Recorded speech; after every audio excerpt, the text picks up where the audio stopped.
Très intéressant et très profondément lié à notre culture, très profondément lié à la religion musulmane parce qu'il s'agit de l'éthique. Et parler d'éthique, c'est quelque chose de très profondément lié à la religion. Parce qu'on ne peut pas concevoir une religion sans l'éthique. Et naturellement, on ne peut pas parler de la religion musulmane sans parler de l'éthique. Donc l'éthique et la religion musulmane sont très très profondément liées. Et c'est pour cela, vous savez tous que le prophète sallallahu alayhi wa sallam disait qu'il est venu pour parachever et pour compléter les règles éthiques. Quand il dit إنما بعثت لأتمم مكارم الأخلاق. إنما بعثت لأتمم مكارم الأخلاق. Mais le sujet d'éthique est très large. On va concentrer nos propos autour de l'éthique du travail, bien sûr. Mais l'intitulé de l'intervention, c'est l'éthique du travail. Il va falloir donc parler de qu'est-ce que c'est l'éthique et qu'est-ce que c'est l'éthique du travail. D'emblée, j'aimerais bien définir qu'est-ce que c'est l'éthique. Quand on parle d'éthique, ça veut dire l'ensemble des valeurs, l'ensemble des règles comportementales qui encadrent la vie humaine. L'ensemble des valeurs qui peuvent encadrer les comportements dans l'être humain. C'est ça, c'est que les mots en tant que tels, ça renvoie à un terme un peu d'origine grecque, ethos, qui signifie les mœurs en général. Il y a plusieurs terminologies, plusieurs termes qui équivaut à l'éthique. On peut parler de la morale. Mais comme vous le savez, on est dans un pays où parfois le mot moral a une connotation négative. Alors que les mots éthique, ça passe partout, à moins des connotations négatives. Donc, parler d'éthique, c'est parler de l'ensemble des valeurs qui peuvent rendre quelque chose bien, bon et juste. Parler d'éthique, ça veut dire l'ensemble des valeurs qui peuvent permettre à quelque chose de devenir bien, juste et convenable. Bref, meilleur. Et on a besoin d'éthique parce que les règles juridiques ne suffisent pas. L'éthique, c'est quelque chose qui vient compléter les cadres juridiques, les cadres humains. Dans la vie humaine, il y a les règles, il y a les lois. Les lois ne suffisent pas. Il y a besoin de quelque chose de plus pour la confiance entre les humains. D'où l'intérêt de promouvoir l'éthique, etc., pour un climat de confiance entre les humains. Parce que les règles juridiques toutes seules peuvent être contournées. Alors que l'éthique permet à l'être humain d'adhérer à un cadre. Et donc, c'est quelque chose qui permet au cadre humain, cadre de vie humaine, d'être meilleur. Et d'être plus juste, plus agréable, plus meilleur. Au service, bien sûr, de l'être humain. Et quand on switch ça avec la foi, ça veut dire aussi avoir la satisfaction avant tout et après tout d'Allah subhanahu wa ta'ala. لأن الأخلاق تقود إلى رضا الخالق. إذن إخوة الإيمان بعد السلام والتحية عليكم نحن نريد أن نتحدث عن الأخلاق. Je vais naviguer entre l'arabe et le français. Je vais juste traduire un peu en guise d'introduction ce que je viens de dire là en arabe. Je voudrais d'abord dire que أنا سعيد بأن أكون معكم لنتحدث عن موضوع من صميم ديننا لأن الأخلاق لا تنفصل عن الدين. وذكرت أن رسول الله صلى الله عليه وسلم قال أنه إنما بعث ليتمم مكارم الأخلاق. الأخلاق هي روح الدين. الدين الإسلامي ينبني على ثلاث أمور أساسية: العقيدة والشريعة والأخلاق. ورسول الله صلى الله عليه وسلم يقول: خياركم أحاسنكم أخلاقا، كما روى عنه ذلك عديد من الصحابة من عبد الله بن عمرو بن العاص رضي الله عنه. ويقول في حديث آخر أقربكم مني منزلة يوم القيامة أحاسنكم أخلاقا. La religion musulmane est une religion qui accorde énormément d'importance à l'akhlaq.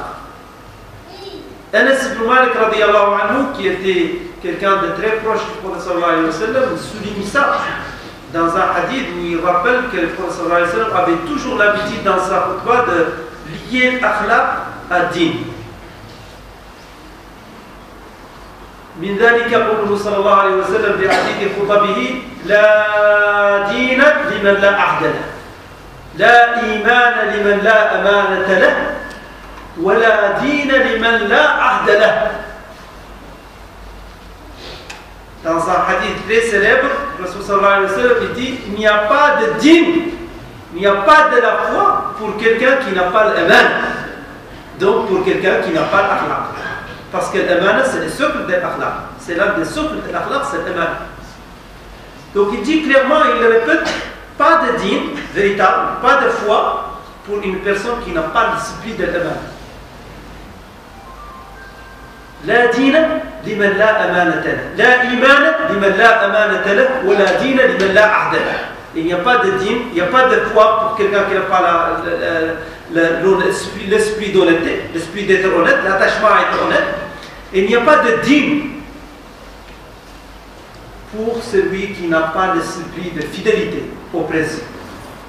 Donc être quelqu'un de religieux au vrai sens du terme, c'est être un homme de principe. Un religieux qui prétend être religieux sans être un homme de principe, ça veut dire qu'il y a quelque chose qui ne marche pas. Ça veut dire que peut-être il utilise la religion pour nous rouler tous. Et ça peut exister. Donc les baromètres, c'est être un homme de principe. Un homme de principe, c'est lié à la religion. Être un homme religieux, c'est être un homme de principe. Normalement. C'est clair à partir de ce hadith. La dina liman la ahda lahu.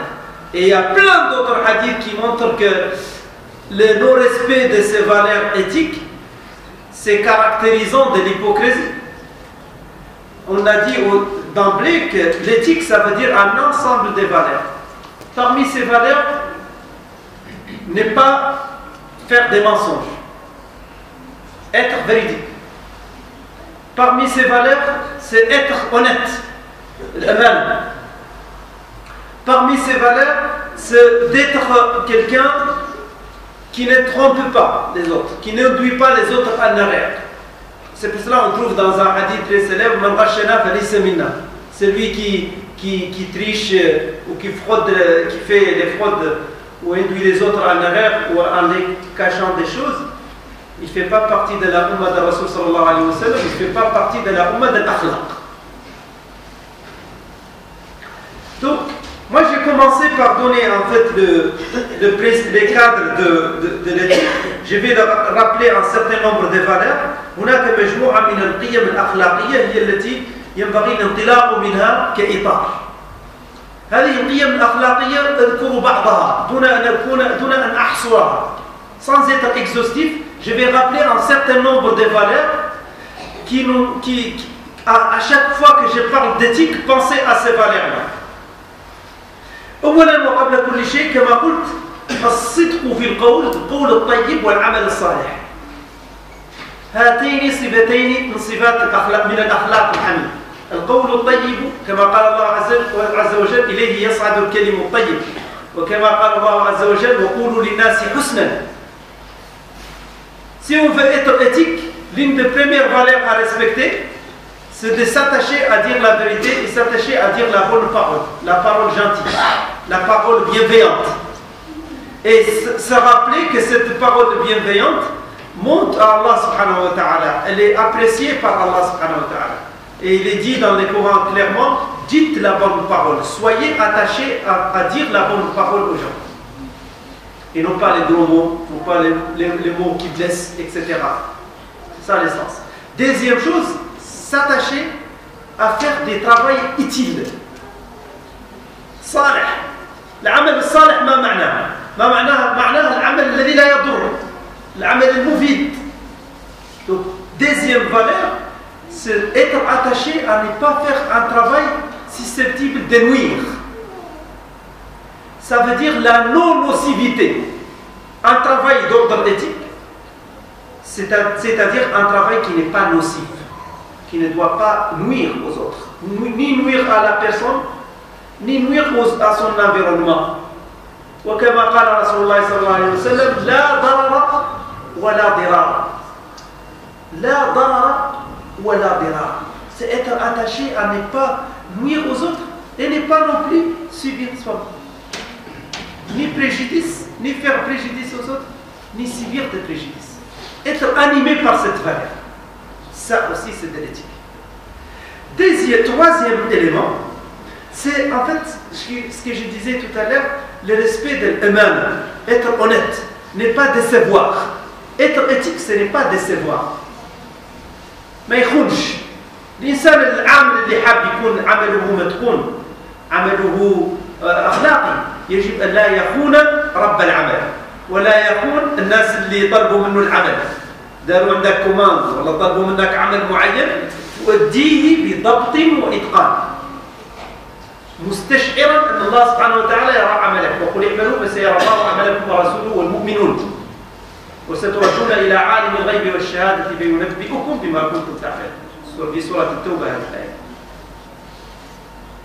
من الاخلاقيات العمليه في الاسلام ضبط العمل وعدم الخيانه. لكل شيء اخلاق، واخلاقيات العمل الاساسيه هي الضبط بمهنية وإتقان. الضبط بمهنية وإتقان، وعدم خذلان طالب العمل، وعدم خذلان رب العمل. والله سبحانه وتعالى يقول يا أيها الذين آمنوا لا تخونوا الله والرسول وتخونوا أماناتكم وأنتم تعلمون. Donc, je suis en train de rappeler un certain nombre de valeurs qui donnent les cadres éthiques.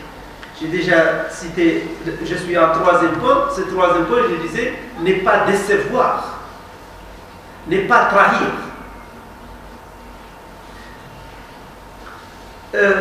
Ne pas trahir l'attente du travail, ne pas trahir le commanditaire, ne pas trahir en fait l'employeur, ne pas trahir sa conscience. يا أيها الذين آمنوا لا تخونوا الله والرسول وتخونوا أماناتكم. Et je disais que si nous voulons en gros synthétiser en disant que la marque des fabriques d'une éthique, on peut dire que la marque des fabriques d'une éthique islamique, d'une éthique au sens noble du terme, c'est la maîtrise des choses, la non-déception, la maîtrise du travail, le fait de faire le travail avec professionnalisme et avec conscience. Faire le travail que l'on a entre les mains avec professionnalisme et conscience. Et c'est rappeler que si nous voulons mobiliser les référentiels spirituels, on se rappelle que cela est une cause pour avoir al-Rahma al-Ilahi, al-Rahma al-Rabbani. Parce qu'il est dit dans le hadith, un dua de la part de Rasul sallallahu alayhi wa sallam, et ce dua restera jusqu'à le jour de la résurrection. Rasul sallallahu alayhi wa sallam a fait le dua pas pour les feignants, il a fait le dua pas pour ceux qui trahissent le travail, il a fait le dua pour ceux qui, lorsqu'ils font leur travail, ils le font consciencieusement bien. Et il a dit rahimallahu abdan idha sana'a shay'an atqanahu. رحم الله عبدا إذا صنع شيئا أتقنه. رحم الله عبدا إذا عمل عملا أتقنه.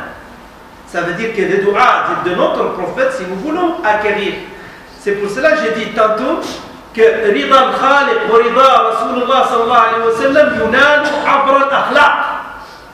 Celui qui veut avoir la satisfaction d'Allah, celui qui veut avoir l'amour du prophète sallallahu alayhi wa sallam, celui qui veut avoir la miséricorde d'Allah, il n'a qu'à faire bien son boulot. Il n'a qu'à faire bien son travail. Et il faut se rappeler que le fait de faire bien le travail est déjà une adoration. Le boulanger qui fait bien son travail, il est dans une adoration. Le médecin qui fait bien son travail, il est dans une adoration. L'étudiant qui révise bien et qui fait bien son travail, il est dans une adoration. Tout travail animé par une bonne foi et par une bonne niya devient une adoration, devient une ibadah. هذا الشعور ينبغي أن يكون حاضرا. للأسف الشديد dans l'histoire, en fait maintenant ce n'est plus le cas, mais dans l'histoire les musulmans ils avaient ce lien entre l'éthique et l'adoration, ce lien entre l'éthique du travail et la religion. C'est pour cela avant quand on dit ça c'est un travail musulman, personne au monde ne peut le critiquer, il sera nickel, irréprochable. Même ici en Europe occidentale, surtout dans les pays du nord de l'Europe comme la France ou au nord de la France, avant, au Moyen-Âge, quand on amène un travail venant de l'Espagne à l'époque, on l'appelle un travail mauresque. Si on dit c'est un travail mauresque, ça veut dire c'est irréprochable. Aujourd'hui, malheureusement, tu dis c'est un travail arabe. Et tout le monde rigole. Or, ce ne doit pas être le cas. Avant, quand on dit un travail mauresque, un travail arabe, ça veut dire que c'est fait avec des mains qui ne trahissent pas, des mains qui ne trichent pas. Et il y a des maïkhounouch. Et il y a des traces qui sont restées.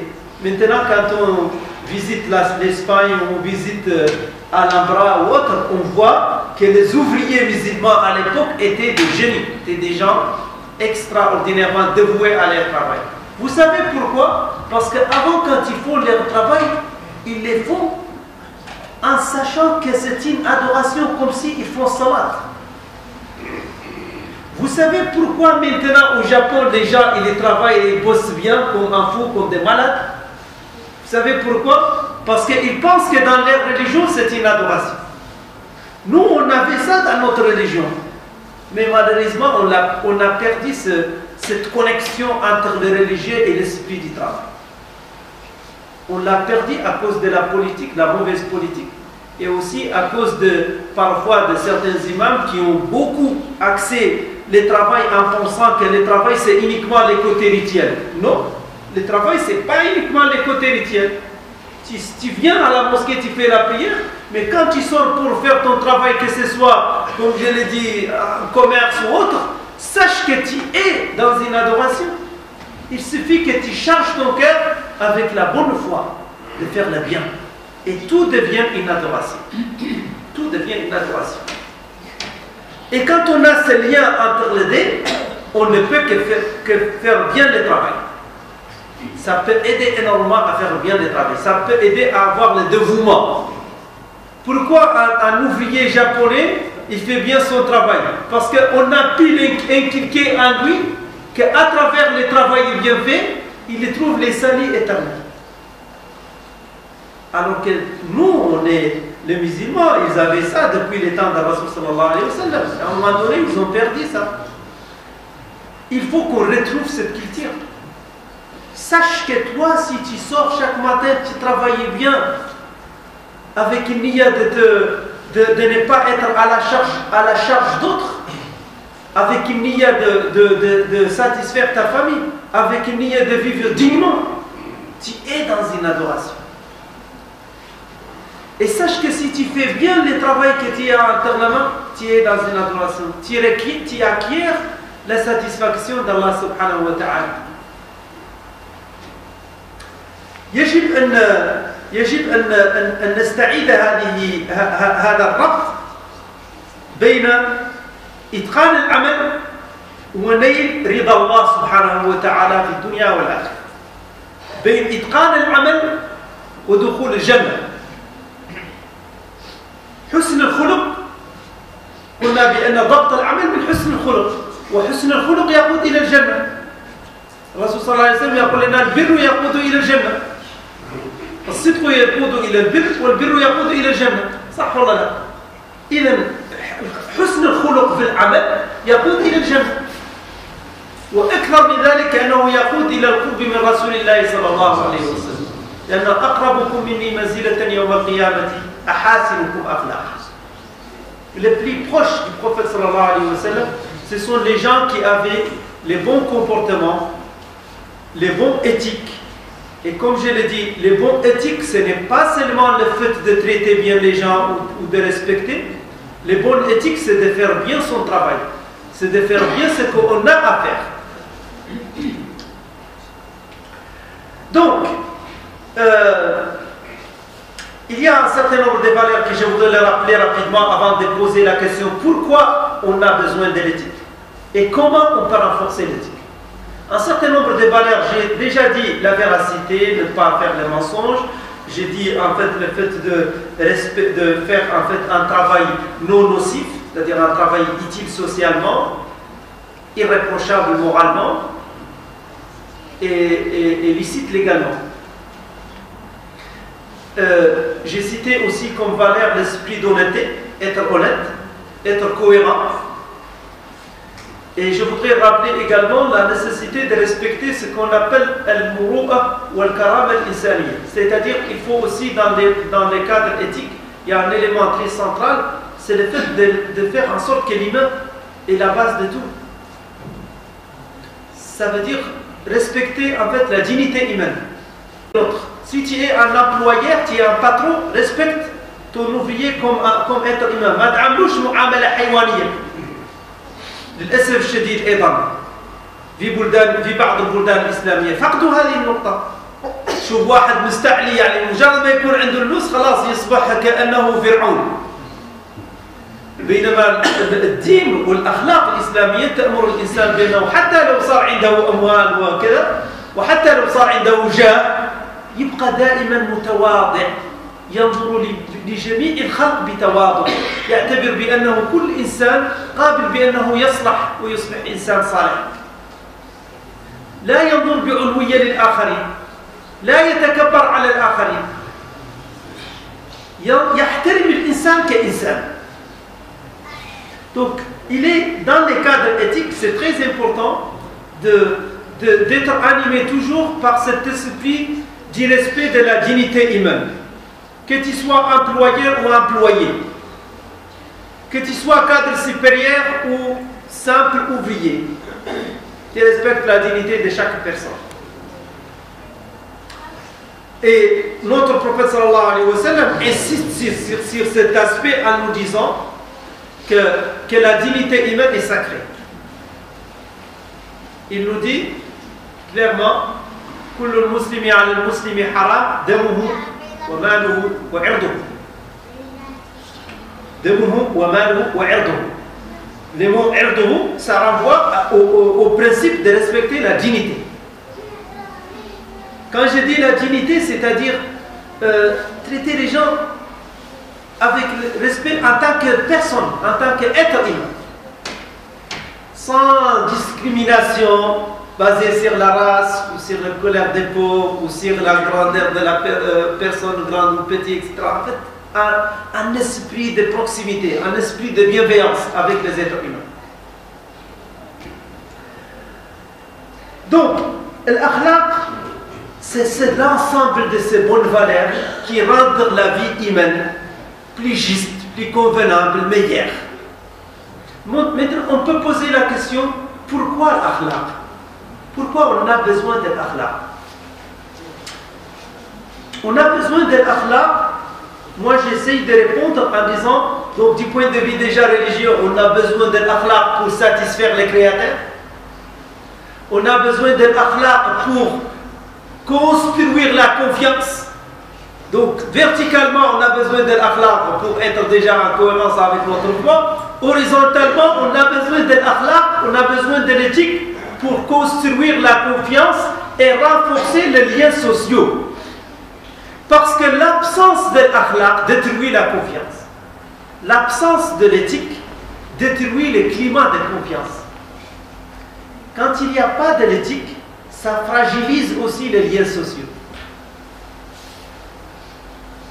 Parce que, comme je l'ai dit, en fait, le simple cadre juridique ne suffit pas. On peut toujours contourner pour passer entre les mailles du filet. Mais quand on a un cadre éthique, on gomme les manquements. On essaie de gommer les manquements. les humains, ils ont besoin d'adhérer à un socle de valeurs. Et c'est l'akhlaq, c'est l'éthique qui propose cela. On peut donc maintenant poser la question comment on peut renforcer cela. En fait, j'ai dit le pourquoi. J'ai dit maintenant, je voudrais que l'on pose la question comment. C'est toujours difficile de savoir comment on peut, en quelque sorte, institutionnaliser l'éthique. Comment on peut l'introduire? Parce que ce n'est pas évident. L'éthique, il y a des grandes branches de l'éthique. Il y a une branche innée et il y a une branche qui s'acquiert avec les temps.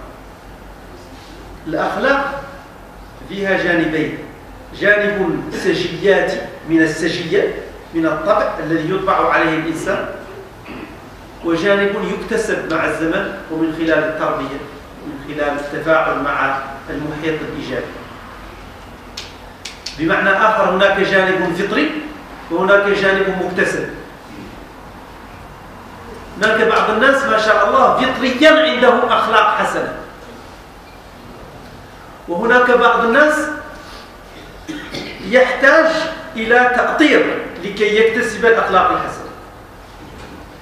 ومن فضل الله على عباده أنه لا يوجد إنسان إلا ولديه قابلية للتحسن.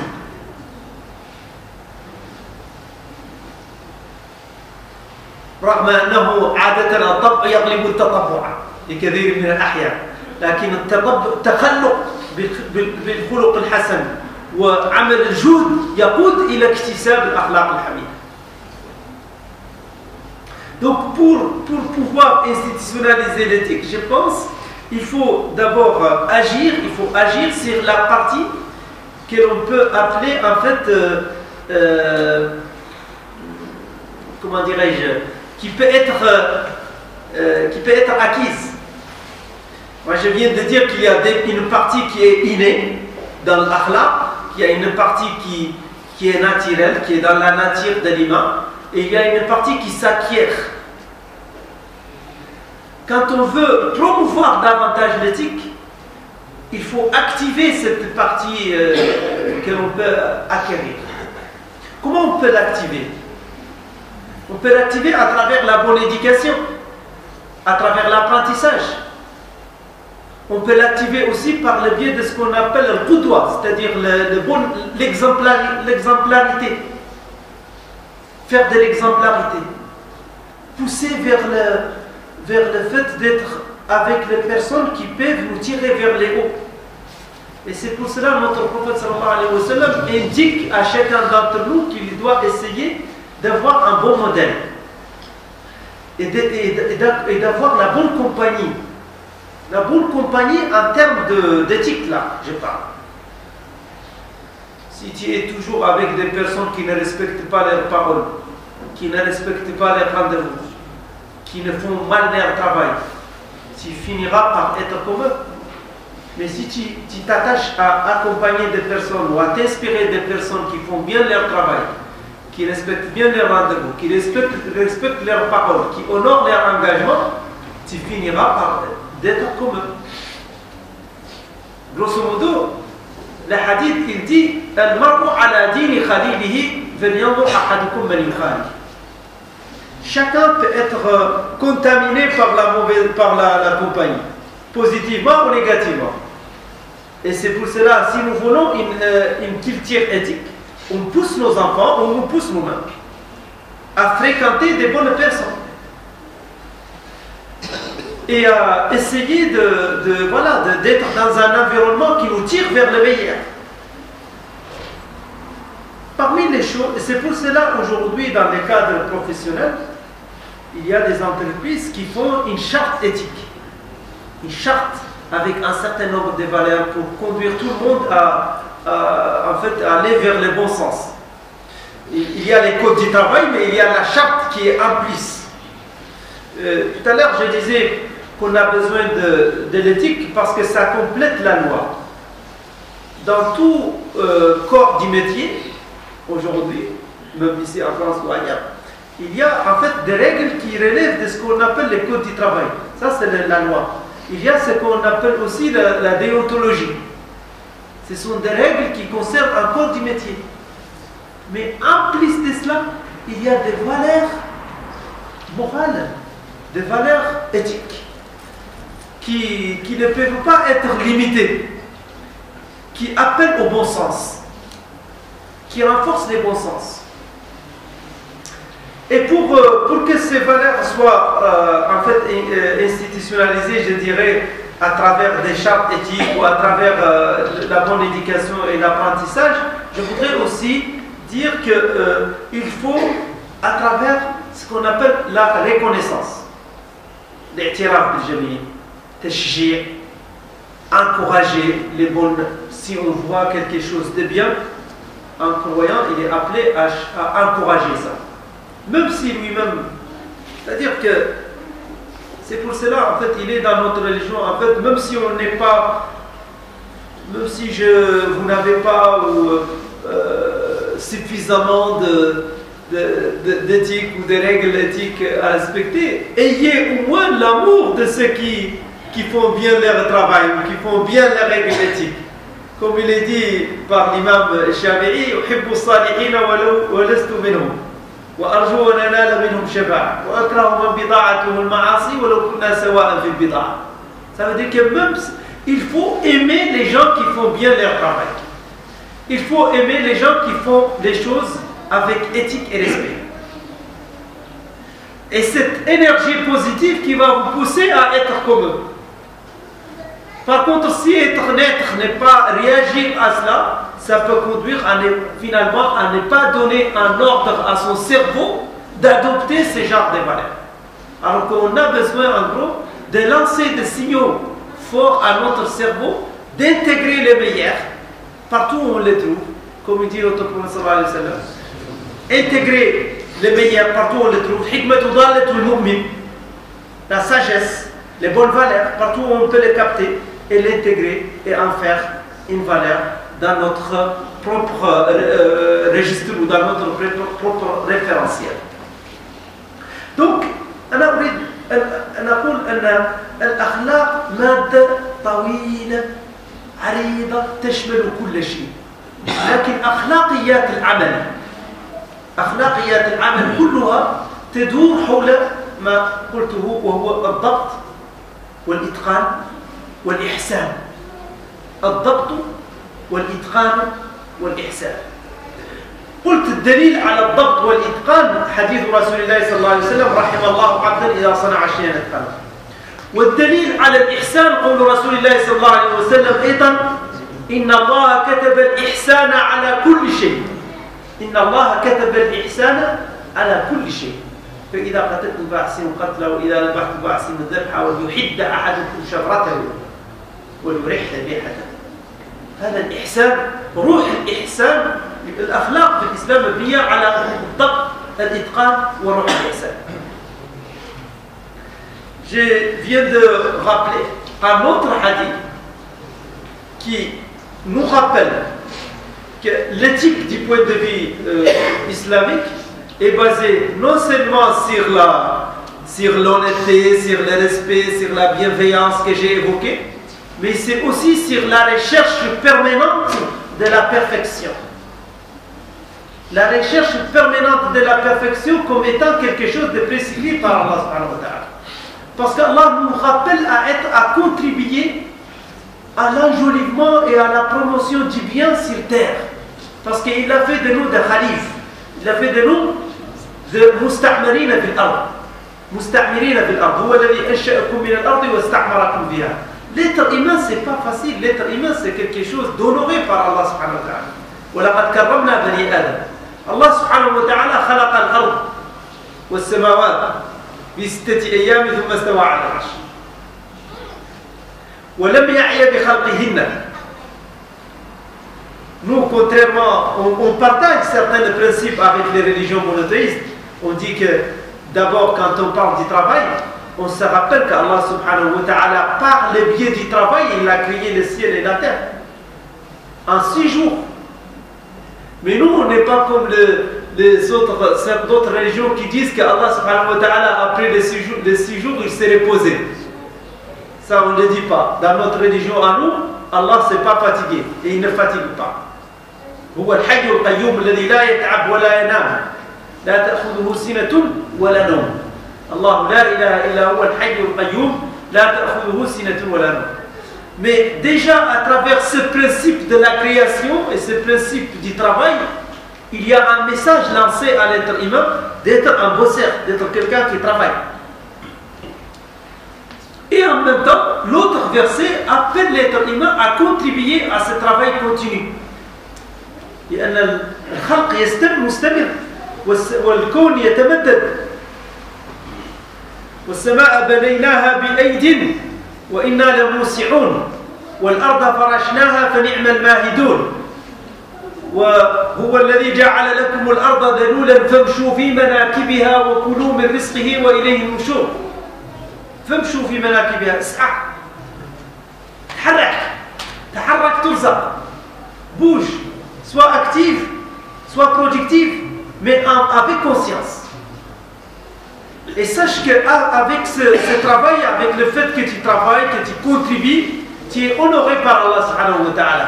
Parce que tu as répondu à son appel de promouvoir la terre, d'optimiser les ressources de la terre.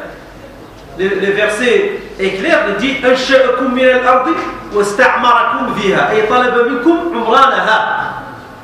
طلب منكم ماذا؟ إعمار الأرض. المساهمة في إعمار الأرض، المساهمة في جعل الأرض أفضل. ولا يمكن أن تجعل الأرض أفضل إلا بالعمل. العمل الفيزيائي والعمل العقلي والعمل بجميع صنوفه وبضمير.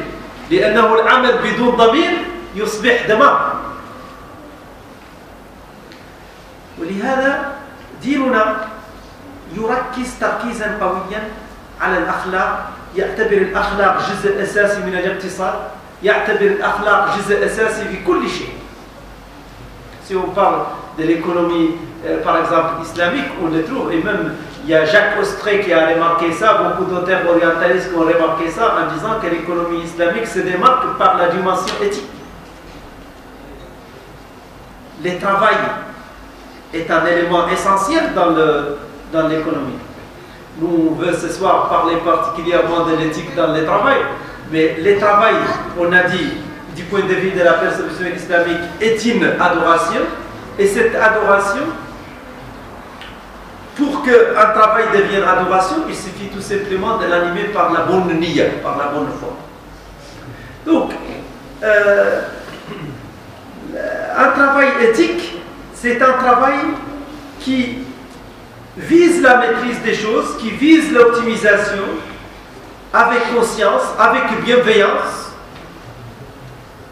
Parce que Rasul sallallahu alayhi wa sallam nous dit que non seulement il a fait dua pour celui qui fait consciencieusement bien le travail, mais il a fait dua aussi pour celui qui fait le travail avec bienveillance. Il a dit Rahimallahu abdan idha sana'a shay'an itqanahu, mais il a dit également Rahimallahu abdan samhan, samhan. Et les mots samhan, ça veut dire bienveillant.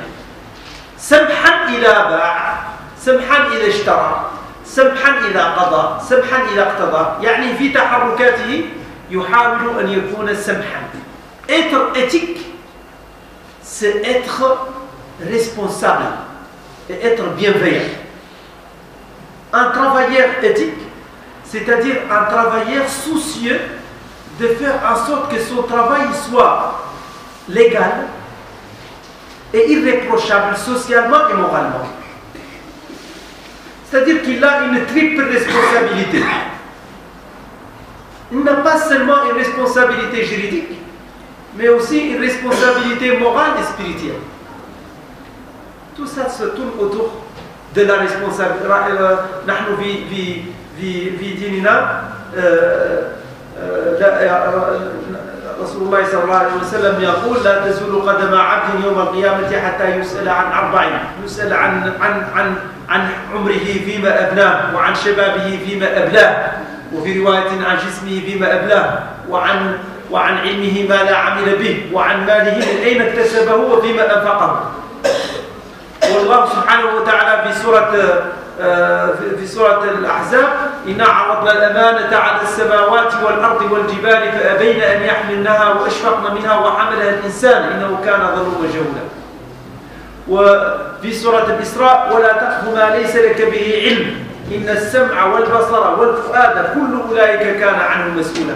ولا تمشي في الأرض مرحا إنك لن تخرق الأرض ولن تبلغ الجبال طولا كل ذلك كان سيئة عند ربك مكروها. ذلك مما أوحى إليك ربك من الحكمة ولا تجعل مع الله إلها آخر فتلقى في جهنم مذموما محسورا. هذه كلها قيم تدعو الإنسان بأنه يدخل الأخلاق، يدخل روح الأخلاق في روحه وفي تصرفاته. هناك ملاحظة. C'est pour cela quand je dis que l'akhlaq c'est toujours مرتبطة بالخلق. وحتى من الناحية اللغوية نحن عندما نقول خلق هذا يذكرنا أيضا بالخلق، والخلق هو مفرد الأخلاق. خلق وخلق ليس بينهما إلا حركة. وربما السر في ذلك هو أن الخلق هو جمال الخلق. أنت عندك يعني في اللغة العربية نحن نقول خلق ça veut dire création et khuluq ça veut dire éthique. Ça veut dire que pour les mots éthique c'est très proche du mot création.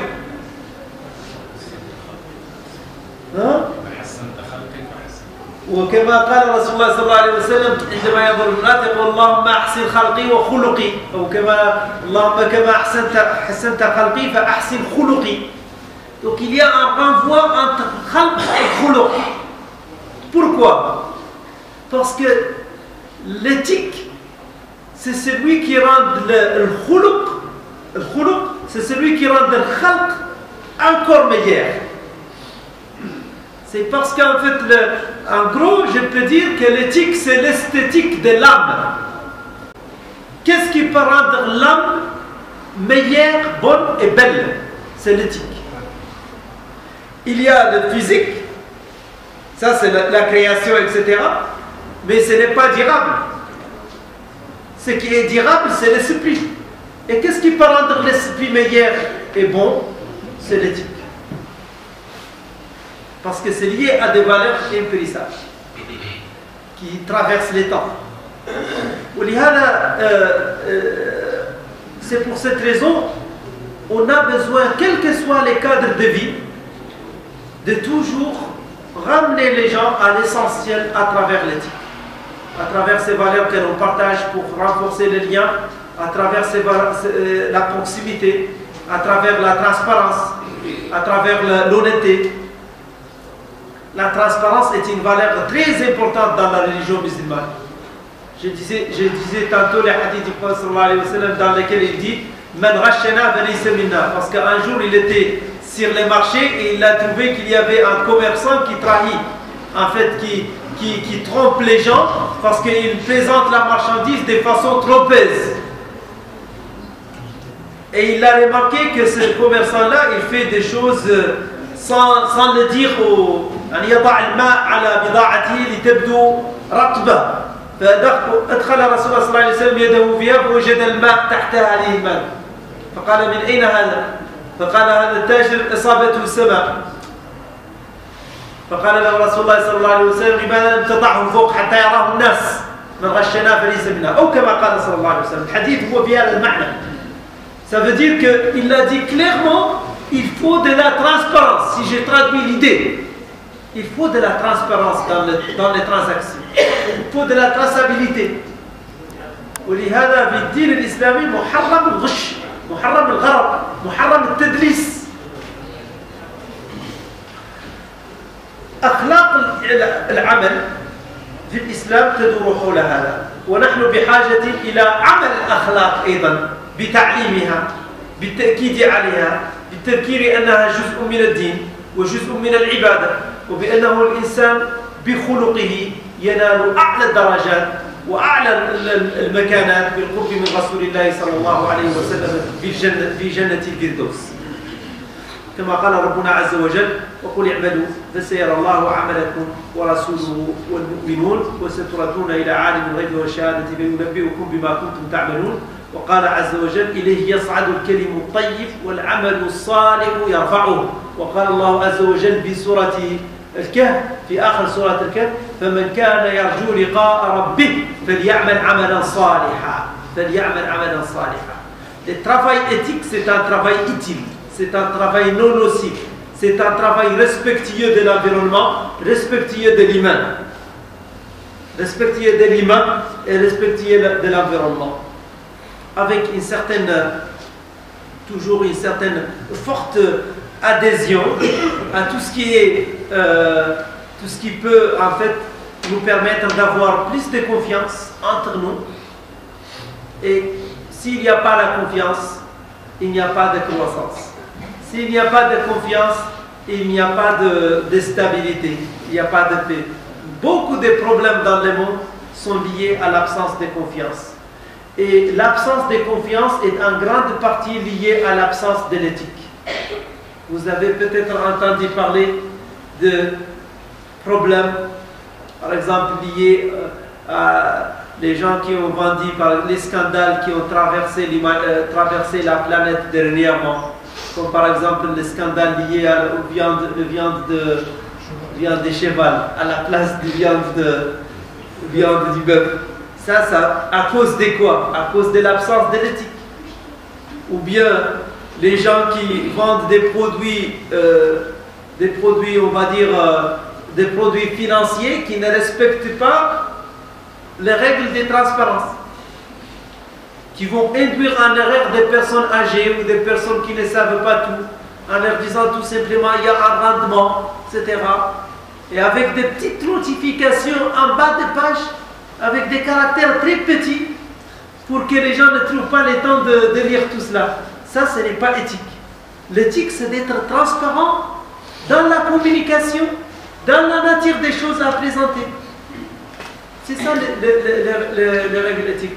Vous avez entendu parler de subprimes, tout ça, ou de l'entreprise qui a mal noté des sociétés cotées en bourse en leur donnant une notation qui n'est pas véritablement juste, pour induire les autres en erreur en pensant que c'est une entreprise en bonne santé alors que ce n'est pas le cas. Tout cela a émergé ces dernières années à cause de l'absence de l'éthique. Parce que la loi juridique toute seule ne suffit pas. Donc l'humanité tout entière a besoin de mobiliser les référentiels religieux pour permettre aux individus, chacun dans son coin, chacun dans son usine, chacun dans son milieu de travail, de se puiser dans son référentiel éthique pour être quelqu'un de bien.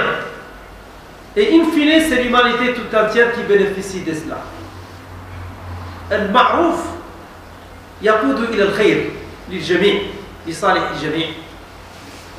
Et d'ailleurs, ce qui peut caractériser la religion musulmane, c'est que plus tu fais ça dans un sens bien, plus tu seras en fait non seulement, je dirais, quand tu fais bien ton travail avec Niyya Hasana,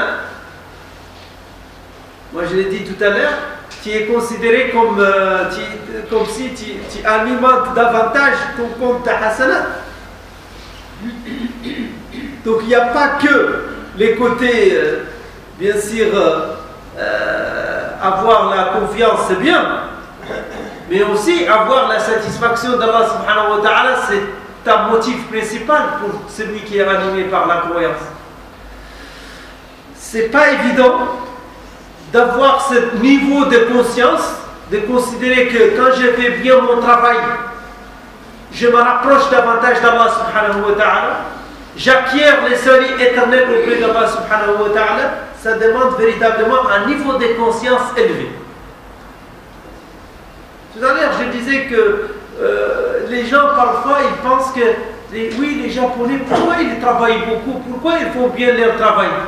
Parce que pour eux, dans leur religion, ils ont réussi à un moment donné à faire ça, à faire le lien entre les deux. Je ne suis pas en train de promouvoir, malheureusement, il leur manque quelque chose. Il leur manque le tawhid. Le tawhid, c'est important. Mais il y a le tawhid, et le tawhid dans la religion musulmane, ça ne s'arrête pas seulement à connaître la ilaha illallah. Tawhid dans la religion musulmane, c'est aussi croire qu'Allah subhanahu wa ta'ala a donné un sens à l'existence de l'être humain sur terre. Et cette connaissance du sens de l'existence conduit l'être humain à faire bien son travail avec l'éthique. Parce qu'il est contributeur. Il contribue à l'optimisation des ressources. يفهم معنى الاستخلاف. وإذ قال ربك للملائكة إني جاعل في الأرض خليفة. أنت يا أيها الإنسان خليفة. أنت أيها الإنسان مستخلف. وهو الذي جعلكم خلائف في الأرض. Donc ça implique d'être éthique. Ça implique une triple responsabilité que j'ai évoquée tout à l'heure. Une responsabilité juridique qui te relie déjà à ton environnement.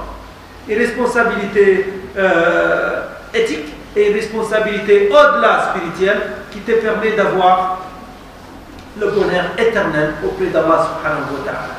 فكلما فعلت وقمت بواجبك وقمت بعملك بصدق وإخلاص وبتفاني وإتقان كلما نلت رضا الله عز وجل وتقربت من نبينا محمد صلى الله عليه وسلم لأنه بحسن الخلق نتقرب من رسول الله صلى الله عليه وسلم وقد قال وهو الصادق المصدوق أقربكم مني منزلة يوم القيامة أحاسنكم أخلاقا. Les meilleurs d'entre vous, disait le prophète sallallahu alayhi wa sallam, ce sont les meilleurs en matière de comportement. Et ce que sur laquelle je voudrais insister ici ce soir, c'est que le meilleur comportement, chers frères, chères sœurs, ce n'est pas seulement d'avoir une parole gentille, ce n'est pas seulement respecter les grands ou ne pas dire le meilleur comportement tel qu'indiqué dans le hadith. C'est un ensemble de valeurs qui va jusqu'à bien faire son travail comme il se doit, comme je l'ai dit tout à l'heure. Ce qui va jusqu'à être honnête dans ses transactions, qui va jusqu'à être attaché à faire en sorte que tout le travail que l'on a entre les mains, on ne trahit pas en le faisant, on le fait comme il se doit. Et en même temps, être fidèle aux principes qui renforce la confiance des êtres humains au sens général. Je ne voudrais pas qu'on ait une vision très réductrice de l'akhlaq. Il ne faut pas qu'on ait une vision réductrice. يجب أن نوسع نظرتنا للأخلاق وأن لا نقصرها على مجموعة قصيرة كما قصرنا العبادة على أمور قصيرة. Le problème parfois ici dans notre religion, c'est que malheureusement, on a réduit le périmètre de l'adoration à des petites choses. Et il y a un risque de réduire aussi le périmètre de l'éthique à des petites choses. L'adoration en islam, ce n'est pas seulement le fait de faire des raka'at. L'adoration, c'est plus large que ça. L'éthique aussi, ce n'est pas seulement d'être gentil ou de sourire. L'éthique, c'est plus large que ça.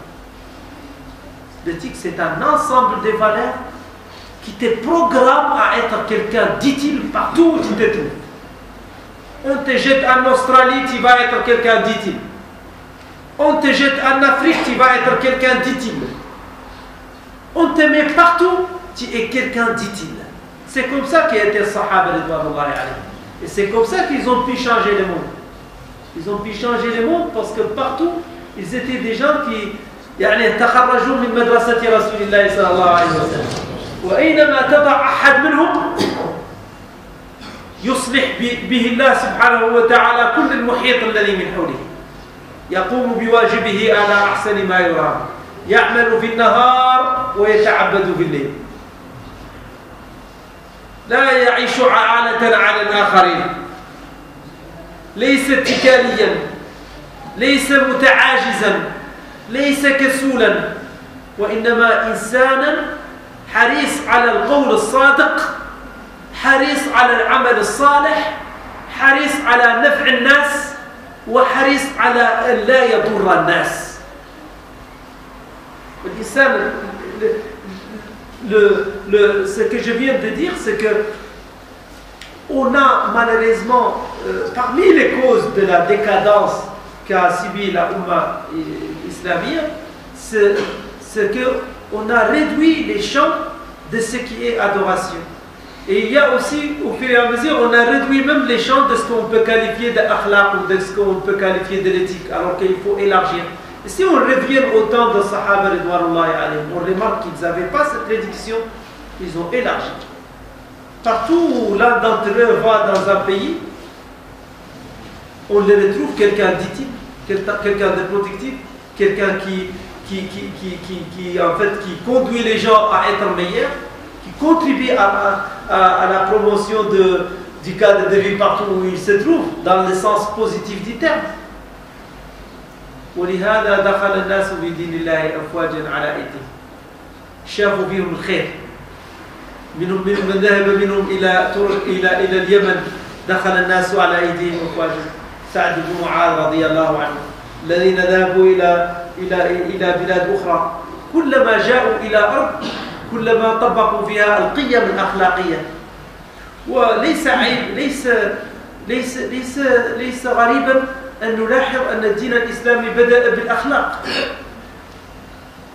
فرسول الله صلى الله عليه وسلم حتى قبل أن يبعثه الله نبيا ورسولا تميز بالأخلاق وكان يدعى الصادق الأمين. Le prophète sallallahu alayhi wa sallam pour vous montrer que l'akhlaq, elle est dans un stade fondamental de la religion.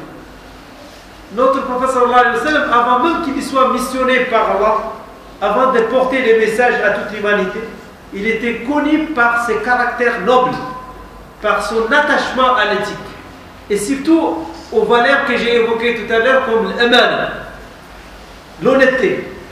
De telle sorte qu'à Mecca, on l'appelle Muhammad al-Amin.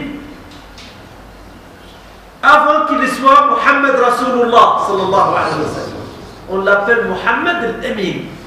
Et Muhammad al-Amin, ça veut dire Muhammad qui inspire confiance. Ça veut dire Muhammad qui ne trahit pas les autres.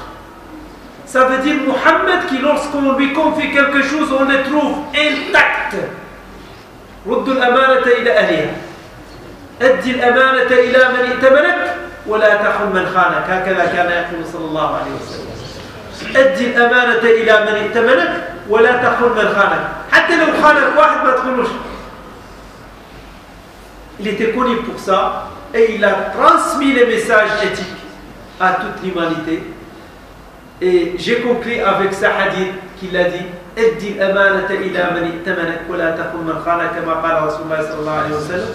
Ça veut dire que sois toujours honnête et juste partout où tu te trouves. Et même si les autres ou l'autre oui te trahissent, ne les trahissent pas. Sois fidèle à tes principes à toi. Ce n'est pas en fonction de ce qu'ils te font. Ça aussi c'est un principe essentiel de l'éthique islamique. Alors que des gens, malheureusement, parfois ils te disent ah, je vais prendre la revanche. Il t'a trahi, donc toi tu essaies de le trahir aussi. Ça veut dire que tu es plus fidèle au principe éthique. C'est parce que toi, normalement, ce qui t'anime pour une éthique, c'est surtout d'être fidèle au principe qui te relie à Allah subhanahu wa ta'ala. Ça veut dire que même si les autres te trahissent, tu ne les trahis pas. Tu ne fais pas la culture de revanche. La culture de revanche ne fait pas partie de l'éthique islamique. L'éthique islamique nous appelle toujours à traiter les autres de façon juste, équitable et qui respecte les principes inculqués par notre prophète sallallahu alayhi wa sallam et qui nous permettent d'avoir la confiance, qui nous permettent de renforcer les liens et qui nous permettent avant tout et après tout d'avoir la satisfaction d'Allah subhanahu wa ta'ala. نسأل الله أن يوفقنا للأخلاق أن يوفقنا لاحترام روح الأخلاق وأن لا يجعلنا بعيدين عن الأخلاق. اللهم يا ربنا ارزقنا ثقافة الأخلاق، اللهم ارزقنا قيم الأخلاق، اللهم اجعلنا متخلقين بأخلاق نبينا محمد صلى الله عليه وسلم. اللهم نسألك أن ترزقنا القدوة الحسنة، اللهم نسألك أن تجعلنا نأخذ القدوة الحسنة من نبينا محمد صلى الله عليه وسلم. لقد كان لكم في رسول الله أسوة حسنة لمن كان يرجو الله واليوم الآخر ومن يتولى فإن الله هو الغني الحميد. اللهم ارزقنا يا رب العالمين حسن الخلق، اللهم ارزقنا حسن الخلق، اللهم اجعلنا من أهل الأمانة، اللهم اجعلنا من أهل حسن المعاملة، اللهم اجعلنا من أهل الصدق، اللهم نعوذ بك من حال الكاذبين، اللهم نعوذ بك من الصفات المنافقين، اللهم نسألك أن ترزقنا قيم الصدق، اللهم اجعلنا صادقين، اللهم اجعلنا هادين مهديين لا ضالين ولا مضلين، اللهم ارزقنا احترام الكرامة الإنسانية، اللهم اجعلنا من الذين لا يضرون عبادك يا رب العالمين، اللهم اجعلنا من الذين ينفعون عبادك ولا يضرونهم، اللهم اجعلنا ممن يصدق فيهم قول رسول الله صلى الله عليه وسلم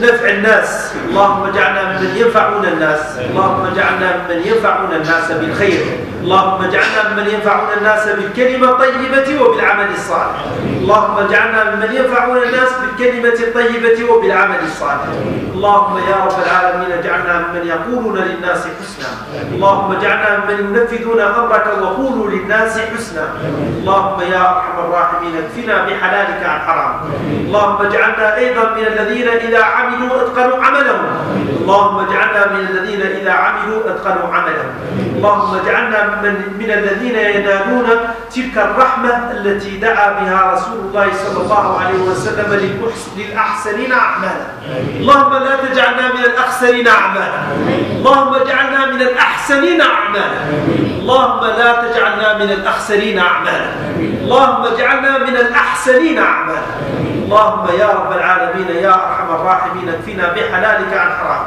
واغننا بفضلك عمن سواك، اللهم أعظم نصيبنا من تلك الرحمة التي دعا بها رسول الله صلى الله عليه وسلم للأحسنين أعمالا، حيث قال رحم الله عبدا إذا عمل عملا أتقنه، اللهم اجعلنا من أهل الإحسان، اللهم اجعلنا من أهل الإتقان، اللهم اجعلنا من أهل احترام عبادك يا رب العالمين، اللهم يا أرحم الراحمين لا تدع لنا ذنبا إلا غفرته ولا هما إلا فرجته ولا مريضا إلا شفيته ولا حاجة من حوائج الدنيا والآخرة لك فيها رضا ولنا فيها صلاح إلا قضيتها، فسبحانك يا قاضي الحاجات، سبحانك يا مجيب الدعوات، سبحانك يا رب العرش الكريم، ربنا لا تؤاخذنا إن نسينا أو أخطأنا، ربنا ولا تحمل علينا إصرا كما حملته على الذين من قبلنا، ربنا ولا تحملنا ما لا طاقة لنا به، واعف عنا واغفر لنا وارحمنا، أنت مولانا فانصرنا على القوم الكافرين، سبحان ربك رب العزة عما يصفون وسلام على المرسلين والحمد لله رب العالمين.